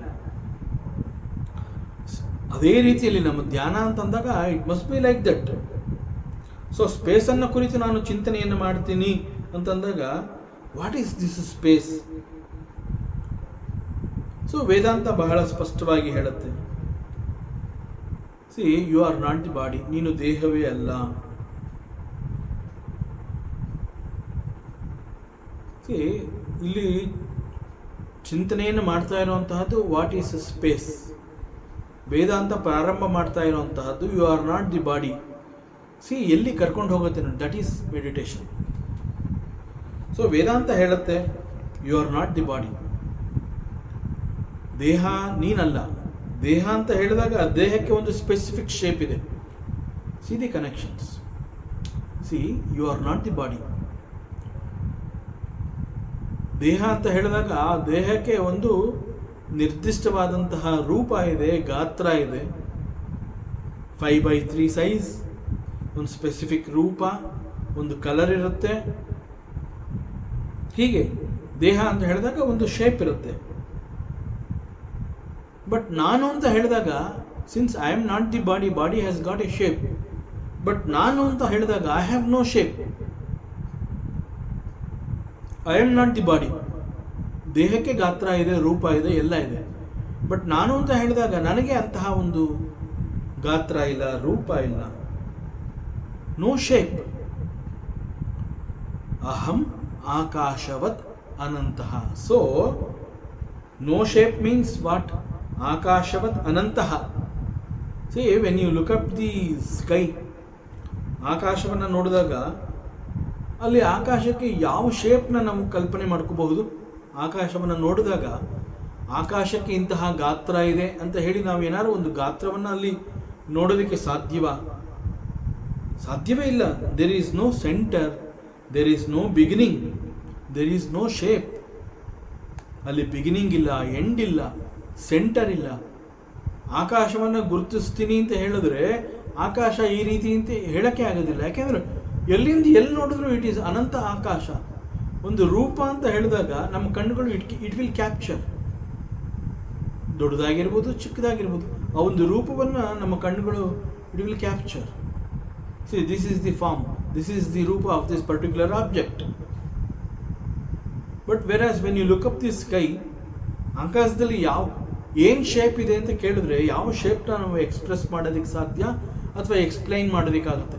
ಆಕಾಶ ಹೇಗಿದೆ ಅಂತ ಯಾರು ಕೇಳಿದ್ರೆ ಆಕಾಶದ ವರ್ಣನೆ ಅದು ಈ ರೀತಿ ಇದೆ, ಅದಕ್ಕೆ ಇಂತಹ ಗಾತ್ರ ಇದೆ, ಈ ರೀತಿ ರೂಪ ಇದೆ, ಅದು ಇಲ್ಲಿಂದ ಪ್ರಾರಂಭ ಆಗುತ್ತೆ, ಮಧ್ಯದಲ್ಲಿ ಇಂತಹದ್ದಿದೆ, ಕೊನೆಯಲ್ಲಿ ಆ ಥರ ಇದೆ. No, it cannot be explained like that because there is no shape, there is no specific shape for the ಆಕಾಶ. So you are not the body. ದೇಹಕ್ಕೆ ಈ ರೀತಿ ಎಲ್ಲ ಒಂದು ಫಾರ್ಮ್ ಇದೆ. ಬಟ್ ನಾನು ಅಂತ ಹೇಳಿದಾಗ I am not the body. So since I am not the body, ನನಗೆ ಒಂದು ಪರ್ಟಿಕ್ಯುಲರ್ ಶೇಪ್ ಇಲ್ಲ.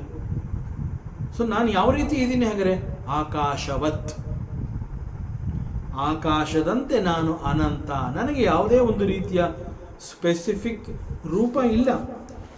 ನಾನು ದೇಹವಲ್ಲವಾದ್ದರಿಂದ ನನಗೂ ಕೂಡ ಆಕಾಶದಂತೆ ಯಾವುದೇ ಒಂದು ಸ್ಪೆಸಿಫಿಕ್ ಶೇಪ್ ಇಲ್ಲ.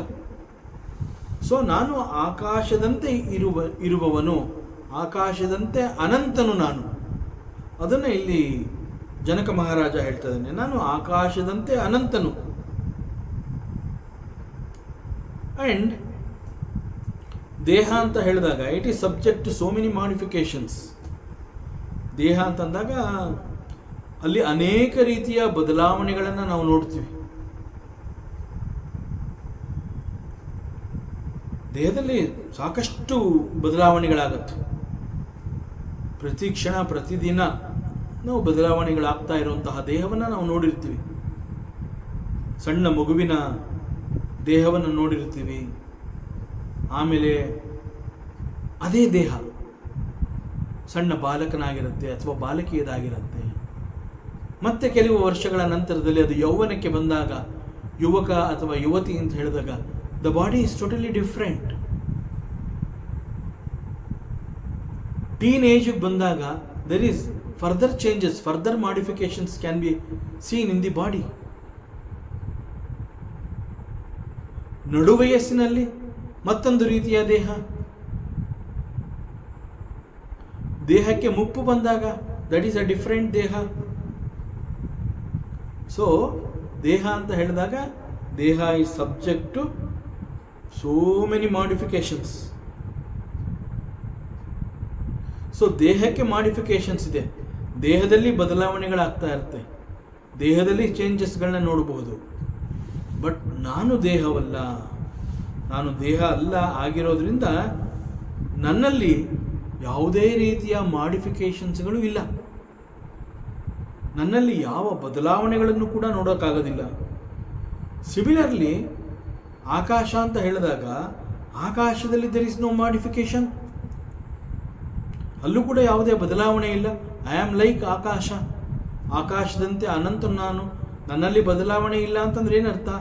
ನಾನು ಆಕಾಶದಂತೆ ಅಂತಂದ ಮೇಲೆ ಆಕಾಶದಲ್ಲೂ ಕೂಡ ಯಾವುದೇ ರೀತಿಯ ಬದಲಾವಣೆ ಇಲ್ಲ. There is no modification in the Akash.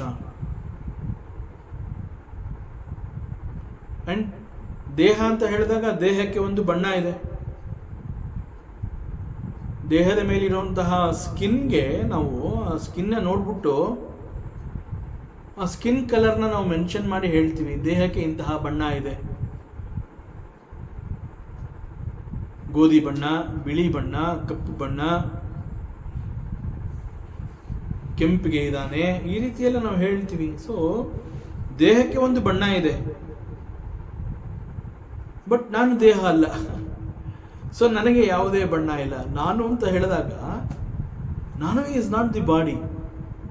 C there is a colour for the body, but for me there is no colour. ಅದೇ ರೀತಿ ಆಕಾಶಕ್ಕೆ ಯಾವ ಕಲರ್ ಇದೆ? ಬಟ್ ನಾವೇನು ಮಾಡ್ತೀವಿ ಅಂತಂದರೆ ಆಕಾಶವನ್ನು ನೋಡ್ಬಿಟ್ಟು ಅಲ್ಲಿ ನೀಲಿ ಬಣ್ಣ ಇದೆ, ಬಿಳಿ ಬಣ್ಣ, ಮೋಡಗಳನ್ನು ನೋಡಿರ್ತೀವಿ, ಮತ್ತೊಂದನ್ನು ನೋಡಿರ್ತೀವಿ. ನಾವು ಅದನ್ನು ಆಕಾಶಕ್ಕೆ ನಾವು ಅಪ್ಲೈ ಮಾಡೋ ಪ್ರಯತ್ನವನ್ನು ಮಾಡ್ತೀವಿ.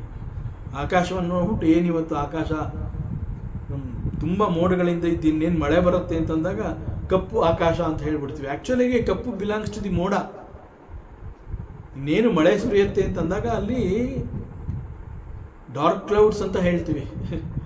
That is the colour of the cloud, not the colour of the sky. ಅದೇ ರೀತಿ ಯಾವುದೇ ಮೋಡಗಳಿಲ್ಲ ಅಂತಂದಾಗ ನಾವು ಅದನ್ನು ಬಿಳಿ ಬಣ್ಣ ಅಂತ ಕರಿತೀವಿ. ಸ್ಕೈ ಈಸ್ ವೆರಿ ಕ್ಲಿಯರ್ ಅಂತ ಹೇಳ್ತೀವಿ. It is not the colour of the sky. ಆಕಾಶಕ್ಕೆ ಯಾವುದೇ ಬಣ್ಣ ಇಲ್ಲ. ದೇಹಕ್ಕೆ ಬಣ್ಣ ಇದೆ, ನನಗೆ ಬಣ್ಣ ಇಲ್ಲ. ನಾನು ಐ ಆಮ್ ಲೈಕ್ ಆಕಾಶ, ಸೊ ನನಗೂ ಬಣ್ಣ ಇಲ್ಲ. ಸಿಮಿಲರ್ಲಿ ಆಕಾಶ ಅಂತ ಹೇಳಿದಾಗ ಆಕಾಶಕ್ಕೂ ಕೂಡ ಯಾವುದೇ ಒಂದು ನಿರ್ದಿಷ್ಟವಾದ ಬಣ್ಣ ಅನ್ನುವಂತಹದ್ದಿಲ್ಲ. ದೇಹ ಅಂತ ಹೇಳಿದಾಗ ಅನೇಕ ಸಂದರ್ಭಗಳಲ್ಲಿ there is a struggle in the ದೇಹ. ಹಸಿವೆ ಅನ್ನುವಂತಹದನ್ನ ತಡ್ಕೊಳಕ್ಕಾಗದೇ ಇರೋಂತಹ ಸಂದರ್ಭದಲ್ಲಿ ದೇಹ ಒಂದು ರೀತಿಯ ಸಂಕಟವನ್ನು ಅನುಭವಿಸುತ್ತೆ. ಹಸಿವೆ ಅಂತಂದಾಗ ನನಗೆ ಹಸಿವೆ ಆಗ್ತಾ ಇದೆ ಅನ್ನುವಂತಹದ್ದು ಗೊತ್ತಾದಾಗ ಸ್ವಲ್ಪ ಹೊತ್ತಿನಲ್ಲಿ ಅದು ಊಟ ಮಾಡಬೇಕಾಗತ್ತೆ. ದೇಹ ಆಹಾರವನ್ನು ಬಯಸುತ್ತೆ. ಅದು ಗೊತ್ತಾಗ್ತದೆ. I feel I am hungry ಅನ್ನೋದು ಗೊತ್ತಾಗುತ್ತೆ ದೇಹಕ್ಕೆ. ಸೊ ಅದೇನು ಮಾಡುತ್ತೆ, ಊಟವನ್ನು ನಿರೀಕ್ಷೆ ಮಾಡುತ್ತೆ, ಊಟ ಬೇಕು. ಸೊ ಊಟ ಸಿಗೋವರೆಗೆ, ಇನ್ನೇನು ಊಟ ಬೇಕು ಅನ್ನೋದು ಹೇಳಾಗಿದೆ, ಇನ್ನೇನು ಸಿಗತ್ತೆ ಅಂದ್ಕೊಂಡು ಇಟ್ ವಿಲ್ ವೆಯ್ಟ್, ತಡ್ಕೊಳ್ಳುತ್ತೆ. ಬಟ್ ಎಷ್ಟೊತ್ತಾದರೂ ಊಟ ಸಿಕ್ಕಲಿಲ್ಲ ಅಂತಂದಾಗ ದೆರ್ ಇಸ್ ಎ ಸ್ಟ್ರಗಲ್. ಅದೇ ರೀತಿ ಊಟ ತುಂಬ ಚೆನ್ನಾಗಿತ್ತು, ರುಚಿಯಾಗಿತ್ತು, ಸಾಮಾನ್ಯವಾಗಿ ನಾನು ಇಷ್ಟೊಂದು ತಿನ್ನೋದೇ ಇಲ್ಲ, ಆದರೆ ಬಿಕಾಸ್ ಆಫ್ ದಿ ರುಚಿ ನನಗೆ ಸ್ಟಾಪ್ ಮಾಡೋಕ್ಕೆ ಗೊತ್ತಾಗಲಿಲ್ಲ. ಹೆಚ್ಚು ತಿಂದಿದ್ದೀನಿ ಅಂತಂದರೆ ಆವಾಗಲೂ ಕೂಡ ದೆರ್ ಈಸ್ ಎ ಸ್ಟ್ರಗಲ್.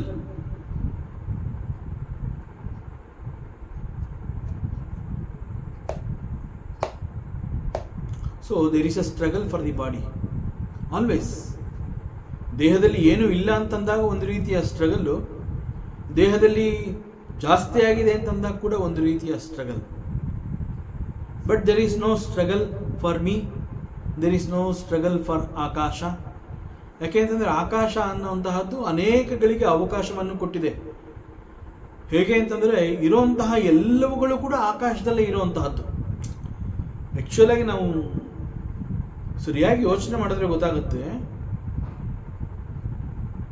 ನಮ್ಮಿಂದ ಪ್ರಾರಂಭವಾಗಿ ಪ್ರತಿಯೊಂದು ದ ಎಂಟೈರ್ ದೃಶ್ಯ ಪ್ರಪಂಚ ಅಂತ ನಾವೇನು ಹೇಳ್ತೀವಿ, ಎಷ್ಟೊಂದಿದೆ ಈ ಪ್ರಪಂಚದಲ್ಲಿ ಅಂತ ನಾವು ಹೇಳ್ತೀವಿ, ಮಾತನಾಡ್ತೀವಿ. ಎಷ್ಟು ದೊಡ್ಡ ಪ್ರಪಂಚ ಇಲ್ಲಿ, ಏನೆಲ್ಲ ಇದೆ ಇಲ್ಲಿ. ಸೊ ಇನ್ಕ್ಲೂಡಿಂಗ್ ದಿ ಪ್ರಪಂಚ and it's objects, they are all in the space. They are all in the space. So ಇಷ್ಟೊಂದೆಲ್ಲ ಇದೆಯಲ್ಲ ಇಲ್ಲಿ ಅಂತ ಹೇಳಿ ಆಕಾಶಕ್ಕೆ, ಸ್ಪೇಸ್ಗೆ ಏನೂ ಸ್ಟ್ರಗಲ್ ಇಲ್ಲ. The very nature of the space ಏನು ಅಂತಂದರೆ ಎಲ್ಲವುಗಳಿಗೆ ಅವಕಾಶವನ್ನು ಕೊಡುವಂತಹದ್ದು. So where is the question of struggle? So I am like ಆಕಾಶ, ಆಕಾಶವತ್ ಅನಂತೋಹಂ, ನಾನು ಕೂಡ ಆಕಾಶದಂತೆ ಅನಂತನು. ಸೊ ನನಗೂ there is no struggle for me. So struggle ಅಂತ ಹೇಳಿದಾಗ it is for the body.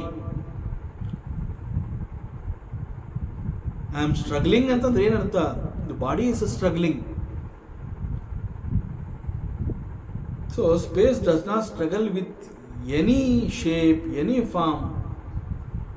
ಏನೇನೋ ಬರ್ತಾ ಇರುತ್ತೆ ಪ್ರಪಂಚದಲ್ಲಿ, different shapes, different forms, different colours, nothing. So ನಾನು ದೇಹ ಅಲ್ಲ ಅಂತಂದ ಮೇಲೆ even there is no struggle for me also.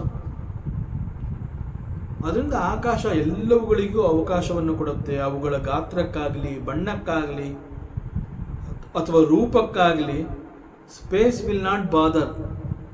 ಇದು ಈ ಕಲರ್ ಇದೆ, ಅದು ಆ ಕಲರ್ ಇದೆ, ಅದು ಇಷ್ಟು ಅಗಲ ಇದೆ, ಇಷ್ಟು ಎತ್ತರ ಇದೆ, ಇದು ಭಾರ, ಇದು very light, nothing. It will not bother. Space will not bother. So ನಾನು ಕೂಡ ಆಕಾಶದಂತೆ, ಆಕಾಶವತ್ ಅನಂತೋಹಂ. So the space is not oppose to any form and shape. It is exactly even I don't oppose. Shape and form, colour ಸಿಕ್ಕಿರುವಂತಹದ್ದು ದೇಹಕ್ಕೆ. ಅದು ನನ್ನ ಬಣ್ಣ ಅಲ್ಲ, ನನ್ನ ಗಾತ್ರ ಅಲ್ಲ, ನನ್ನ ರೂಪ ಅಲ್ಲ. ಸೊ ಈವನ್ ಐ ಡೋಂಟ್ ಬಾದರ್. ನನಗೂ ಕೂಡ ಯಾವುದೇ ರೀತಿಯ ಬಾದರೇಷನ್ ಇಲ್ಲ. This is the truth. ಧ್ಯಾನ ಅಂತ ಹೇಳಿ, ಧ್ಯಾನದಲ್ಲಿ ನಾನು ಆಕಾಶವನ್ನು ಕುರಿತು ಚಿಂತನೆಯನ್ನು ಮಾಡ್ತೀನಿ, ಆಕಾಶವನ್ನು ಸಮಗ್ರವಾಗಿ ನಾನು ತಿಳ್ಕೋತೀನಿ. So let me reflect and unfold the truth ಅಂತ ಹೇಳಿ ನಾನು ಸಂಪೂರ್ಣವಾಗಿ ಶಾಂತ ಮನಸ್ಕನಿಂದ ನನಗೆ ಸಿಕ್ಕಿರುವಂತಹ ಪ್ಯೂರ್ ಮೈಂಡನ್ನು ಇಟ್ಕೊಂಡು ಧ್ಯಾನಕ್ಕೆ ನಾನು ಕುಳಿತಾಗ, all these secrets are revealed. This is meditation. So meditation ಅಂತಂದರೆ it has to happen, it is not doing something. So ನಮ್ಮ ಚಿಂತನೆ ಈ ರೀತಿ ಆದಾಗ ನಮಗೆ ಸಿಗುವಂತಹ ಕ್ಲಾರಿಟಿ, ನಮಗೆ ಗೊತ್ತಾಗುವಂತಹ ಸತ್ಯ ಏನು? We also should not oppose to anything in life. ನಾನು ಅನ್ನುವಂತಹದ್ದು ಐ ಎಕ್ಸಿಸ್ಟ್ ಫಾರ್ ಎವರ್. ನಾನು ಈಸ್ ಆತ್ಮಸ್ವರೂಪಿ. So I should not oppose in life. Life is actually an opportunity to the body.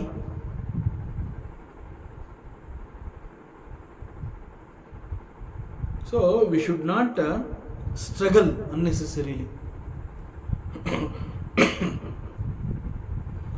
ವೇದಾಂತ ನಾನು ಅನ್ನುವಂತಹದ್ದನ್ನು ಪರಮಾತ್ಮ ಅಂತ ಹೇಳುತ್ತೆ ಮತ್ತು ಪರಮಾತ್ಮನನ್ನ ಸಾಕ್ಷಿ ಅಂತ ಕರೆಯುತ್ತೆ. ಅಂಡರ್ಸ್ಟ್ಯಾಂಡಿಂಗ್ ಅನ್ನುವಂತಹದ್ದು ಎಷ್ಟು ಮುಖ್ಯ ಅನ್ನುವಂತಹದ್ದನ್ನು ನಾವು ಅರ್ಥ ಮಾಡ್ಕೋಬೇಕಾದ್ರೆ all these things can be realise only in meditation. Through meditation all these things, ಆ ಒಂದು ಕ್ಲಾರಿಟಿ ನಮಗೆ ಸಿಗುತ್ತೆ. ವೇದಾಂತ ಮತ್ತು ಶಾಸ್ತ್ರ ಏನು ಹೇಳುತ್ತೆ? ನಾನು ಅಂತಂದರೆ ಪರಮಾತ್ಮ ಅಂತ ಹೇಳುತ್ತೆ. ನಾನು ಮೀನ್ಸ್ ಇಟ್ ಈಸ್ ಪರಮಾತ್ಮ. ಆ್ಯಂಡ್ ಸೆಕೆಂಡ್ ಸ್ಟೆಪ್ಪಲ್ಲಿ ಏನು ಮಾಡುತ್ತೆ? ದಿ ಸೇಮ್ ಶಾಸ್ತ್ರ ಆ್ಯಂಡ್ ವೇದಾಂತ ಇಟ್ ಸೇಸ್ ಪರಮಾತ್ಮ ಈಸ್ ಎ ಸಾಕ್ಷಿ, ಪರಮಾತ್ಮ ಈಸ್ ಎ ವಿಟ್ನೆಸ್. ಇಲ್ಲಿ ಮುಖ್ಯವಾಗಿ ನಾನು ಯಾವ ರೀತಿ ಇದನ್ನು ಅರ್ಥ ಮಾಡ್ಕೋಬೇಕು? ಶಾಸ್ತ್ರ ಹೇಳ್ತಾ ಇರೋದು ನಾನು ಅನ್ನುವಂತಹದ್ದು ಪರಮಾತ್ಮ ಆ್ಯಂಡ್ ಪರಮಾತ್ಮ ಈಸ್ ಎ ಸಾಕ್ಷಿ. ಅದನ್ನೇ ಇಲ್ಲಿ ವೇದಾಂತ ಹೇಳಿದೆ. ಇದನ್ನು ನಾನು ಸರಿಯಾಗಿ ಅರ್ಥ ಮಾಡ್ಕೊಳ್ಳದೆ ಹೋದಾಗ ಅದು ಎಂತೆಂತಹ ಅನರ್ಥಕ್ಕೆ ಕಾರಣವಾಗುತ್ತೆ. ಫಾರ್ ಎಕ್ಸಾಂಪಲ್, ನಾನು ಮೀನ್ಸ್ ಪರಮಾತ್ಮ, ನಾನು ಮೀನ್ಸ್ ಸಾಕ್ಷಿ. ಸತ್ಯ ಸರಿಗೆ ಅರ್ಥ ಆಗದೆ ನಾನು ಮೀನ್ಸ್ ಸಾಕ್ಷಿ ಎನ್ನುವಂತಹದ್ದನ್ನು, ಸಾಕ್ಷಿ ಭಾವವನ್ನು ಮಾತ್ರ ನಾನು ಗಮನವಿಟ್ಟು ಅದನ್ನು ನಾನು ಬೆಳೆಸ್ಕೊಳ್ಳುವಂತಹ ಪ್ರಯತ್ನವನ್ನು ಮಾಡಿದಾಗ ನನ್ನ ಗಮನ ಏನಾಗುತ್ತೆ? ಎಲ್ಲ ಕಡೆ ಹೋಗುತ್ತೆ. ಯಾಕೆ ಅಂತಂದರೆ ಐ ಆಮ್ ದಿ ಸಾಕ್ಷಿ.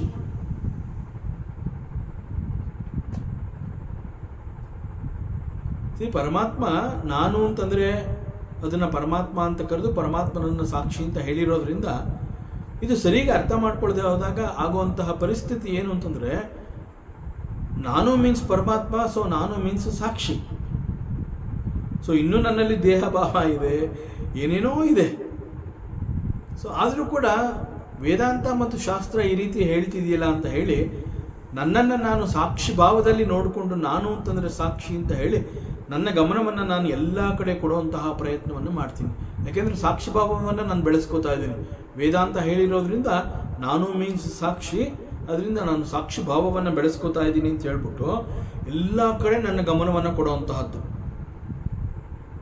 ಹಾಗೇನಾಗುತ್ತೆ? ಬೇಕಿರೋದು ಬೇಡದ್ದು ಅನೇಕಗಳು ಬಂದು ನನ್ನಲ್ಲಿ ತುಂಬಿಕೊಳ್ಳುತ್ತೆ.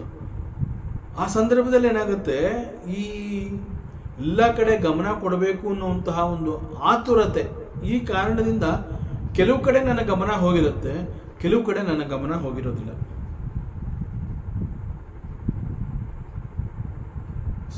Let me be indifferent from ಸಾಕ್ಷಿ ಆಲ್ಸೋ.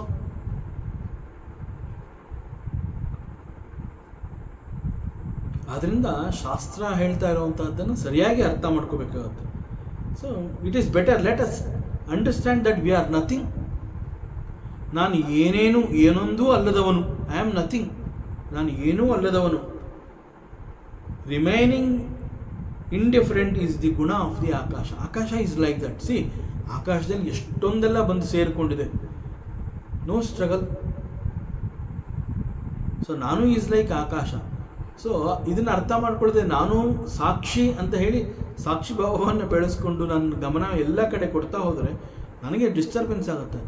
ಆದರೆ ಅದರ ಬದಲು ತಿಳ್ಕೊಳ್ಳುವಂತಹ ಪ್ರಯತ್ನವನ್ನು ಮಾಡಬೇಕು. ನಾನು ಮೀನ್ಸ್ ಆಕಾಶ. ಆಕಾಶದಂತೆ ರಿಮೈನಿಂಗ್ ಇಂಡಿಫರೆಂಟ್ ಇನ್ ದಿ ಗುಣ. Remaining indifferent, that is the ಗುಣ ಆಫ್ ದಿ ಸ್ಪೇಸ್. ಅದರಿಂದ ಸ್ಪಿರಿಚುಯಾಲಿಟಿ ಅಥವಾ ವೇದಾಂತ ಅಂತ ಹೇಳಿದಾಗ ಇಟ್ ಈಸ್ ವೆರಿ ಸಿಂಪಲ್. ಆ ಸಿಂಪಲ್ ಆಗಿರುವಂತಹದ್ದನ್ನು ಸರಿಗೆ ಅರ್ಥ ಆಗದೆ ಹೋದಾಗ it becomes complication. That becomes complicated. Janaka Maharaja ಇಲ್ಲಿ ಹೇಳ್ತಾ ಇರೋದು ನಾನು ಅಂತಂದರೆ ಐ ಆಮ್ ಲೈಕ್ ದಿಸ್. ಯಾಕೆಂತಂದರೆ ಗುರು ಅಷ್ಟಾವಕ್ರ ಹೇಳ್ತಾ ಇರೋವಂತಹದ್ದು ಲಯಂ ವ್ರಜ, ಲಯಂ ವ್ರಜ, ಲಯಂ ವ್ರಜ. Keeps on telling, keeps on advising his disciple. He says, ಯಾಕೆ ಅಷ್ಟೊಂದು ಆರ್ಭಟ ಮಾಡ್ತಾ ಇದ್ದೀರಾ? It is not possible.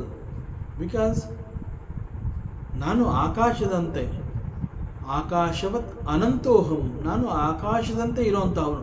ಆತ್ಮಸ್ವರೂಪದಲ್ಲಿ ನಾನು ನನ್ನನ್ನು ಅರ್ಥ ಮಾಡ್ಕೊಂಡಿದ್ದೀನಿ, ಗುರುತಿಸ್ಕೊಂಡಿದ್ದೀನಿ. I realise that I am like ಆಕಾಶ. ನಾನು ಆಕಾಶದಂತೆ ಇರೋದ್ರಿಂದ ಆಕಾಶದಲ್ಲಿ there are so many things. ಅನೇಕಗಳಿಗೆ ಇದು ಅವಕಾಶವನ್ನು ಕೊಟ್ಟಿದೆ. ಬಟ್ ಯಾವುದನ್ನು ಆಕಾಶ ಹಿಡ್ಕೊಂಡಿಲ್ಲ. ಆಕಾಶ ಯಾವುದನ್ನು ಹಿಡ್ಕೊಂಡಿಲ್ಲ, ಅಥವಾ ಆಕಾಶದಲ್ಲಿ ಅನೇಕಗಳಿದೆ ಅಂತ ಹೇಳಿ ಅವುಗಳು ಹೋಗಿ ಆಕಾಶವನ್ನು ಹಿಡ್ಕೊಂಡಿಲ್ಲ. ಸೊ ನಾನು ಆಕಾಶದಂತೆ ಅಂತ ಹೇಳಿದಾಗ ನನ್ನಲ್ಲಿ ಎಲ್ಲವೂ ಇದೆ. ನಾನು ಯಾವುದಕ್ಕೂ ಅಂಟ್ಕೊಂಡಿಲ್ಲ, ಅಥವಾ ಯಾವುದೂ ಕೂಡ ಬಂದು ನನ್ನನ್ನು ಅಂಟ್ಕೊಂಡಿಲ್ಲ. ಸೊ ನಾನು ಯಾವುದನ್ನು ಹಿಡಿದಿಟ್ಕೊಳ್ಳಿ, ಯಾವುದನ್ನು ನಾನು ತ್ಯಾಗ ಮಾಡಲಿ, ಲಯವನ್ನು ಹೊಂದುವಂತಹದ್ದಾದರೂ ಹೇಗೆ? ಹೀಗೆ ಗುರುವನ್ನೇ ಪ್ರಶ್ನೆ ಮಾಡ್ತಾ ಇದ್ದೇನೆ ಜನಕ ಮಹಾರಾಜ. ಹೇಗೆ ಲಯವನ್ನು ಹೊಂದಲಿ? It is impossible. ಘಟವತ್ ಪ್ರಾಕೃತಂ ಜಗತ್, ಹಿ ಕಂಟಿನ್ಯೂಸ್. ಆಕಾಶವತ್ ಅನಂತೋಹಂ ಘಟವತ್ ಪ್ರಾಕೃತಂ ಜಗತ್. ಘಟವತ್ ಪ್ರಾಕೃತಂ ಜಗತ್, ಜಗತ್ತನ್ನು ಒಂದು ಮಡಿಕೆ ಅಂತ ಹೇಳಿ ಹೋಲಿಕೆ ಮಾಡಿ ಹೇಳಿರುವಂತಹದ್ದನ್ನು ಇಲ್ಲಿ ಜನಕ ಮಹಾರಾಜ ಅದನ್ನು ತಿಳಿಸ್ತಾ ಇದ್ದಾನೆ. ಮತ್ತಷ್ಟು ವಿಚಾರ ಇದೆ, ಮುಂದಿನ ಅವಕಾಶದಲ್ಲಿ ಮತ್ತೆ ಮುಂದುವರಿಸೋಣ. ಓಂ ಪೂರ್ಣಮದಃ ಪೂರ್ಣಮಿದಂ ಪೂರ್ಣಾತ್ ಪೂರ್ಣಮುದಚ್ಯತೆ ಪೂರ್ಣಸ್ಯ ಪೂರ್ಣಮಾದಾಯ ಪೂರ್ಣಮೇವಾವಶಿಷ್ಯತೆ. ಓಂ ಶಾಂತಿ ಶಾಂತಿ ಶಾಂತಿ. ಹರಿ ಓಂ. ಶ್ರೀ ಗುರುಭ್ಯೋ ನಮಃ. ಹರಿ ಓಂ. ಈ ದಿನದ ಪ್ರವಚನ ಸೇವೆಯನ್ನು ಪರಮಾತ್ಮ ಶ್ರೀಕೃಷ್ಣನ ಪಾದಚರಣೆಗಳಿಗೆ ಅತ್ಯಂತ ಭಕ್ತಿಯಿಂದ ಶ್ರದ್ಧೆಯಿಂದ ಅರ್ಪಿಸೋಣ. ಶ್ರೀಕೃಷ್ಣಾರ್ಪಣಮಸ್ತು.